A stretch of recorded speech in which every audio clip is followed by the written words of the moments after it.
បានឃ្លាតពីភ្លឺព្រះអង្គហើយបាត់បង់សេចក្តីសុខសាន្តនក្រោមបន្ទុកនៃអំពើបាបចិត្តខ្ញុំអស់កម្លាំង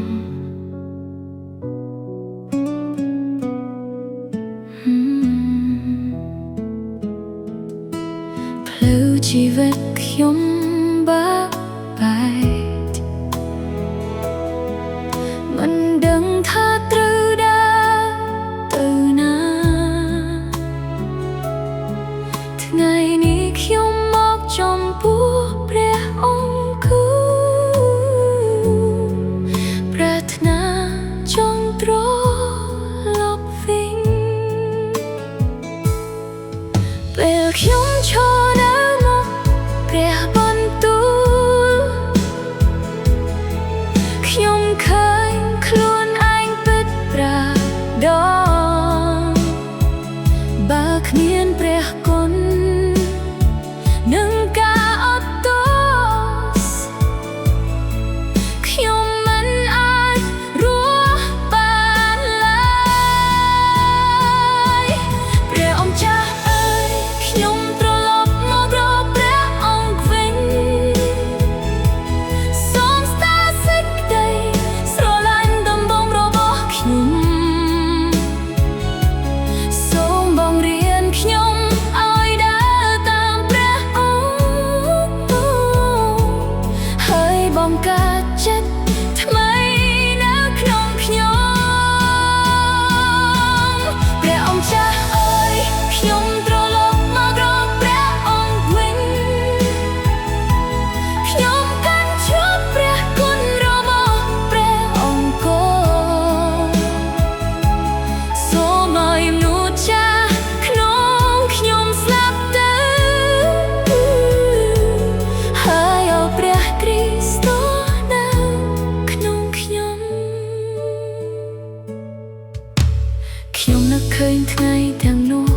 ពេលខ្ញុំប្រកាសសេចក្តីស្រឡាញ់របស់ព្រះអង្គដោយទឹកភ្នែកខ្ញុំបានអធិស្ឋានសម្រាប់អ្នកដែលវង្វេងសូមដកអំនួតចេញពីចិត្តខ្ញុំហើយបង្រៀនខ្ញុំឲ្យស្ដាប់អង្គសូមដឹកនាំជីវិតខ្ញុំឲ្យរស់តាមព្រះハរតីរបស់ព្រះអង្គសូមនាំខ្ញុំត្រឡប់ទៅថ្ងៃដំបូងដែលខ្ញុំបានស្គាល់ព្រះអង្គសូមធ្វើឲ្យចិត្តខ្ញុំបរិសុទ្ធឡើងវិញហើយជួយខ្ញុំឲ្យដើរតាមព្រះអង្គ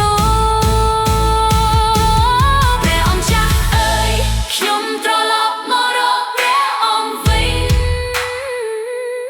ខ្ញុំកាន់តែជប់នឹងឈើឆ្កា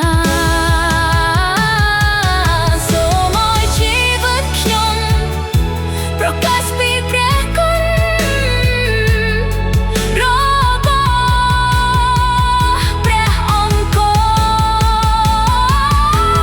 ព្រះអង្គចាស់អើយខ្ញុំត្រឡប់មករកព្រះអង្គវិញសម្រាប់ក្នុងសេចក្តីស្រឡាញ់របស់ព្រះអង្គសូមឲ្យជីវិតខ្ញុំប្រកាសពីព្រះគុណរបស់ព្រះអង្គ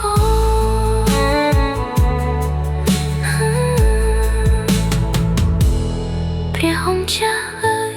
ខ្ញុំត្រឡប់មករកព្រះអង្គវិញសូមព្រះនា